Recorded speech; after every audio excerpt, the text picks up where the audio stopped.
Hi everyone, moving ahead with the A minor shape chords. I'm going to give you C minor now. So going back, you're going to play your A minor alternative fingering.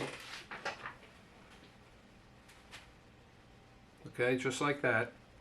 And this time you're going to move it up 1, 2, 3 frets. Okay? You're going to take the pointer finger and place it on the 3rd fret of the high E string. And you're going to pluck 4 strings. Okay?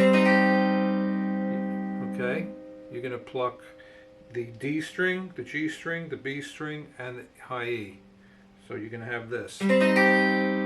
So again, this is another chord based upon the alternative A minor, except we've moved it up 3 frets and laid down a pointer finger.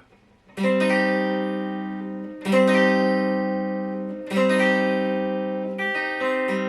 there you have it. Hope that helps you.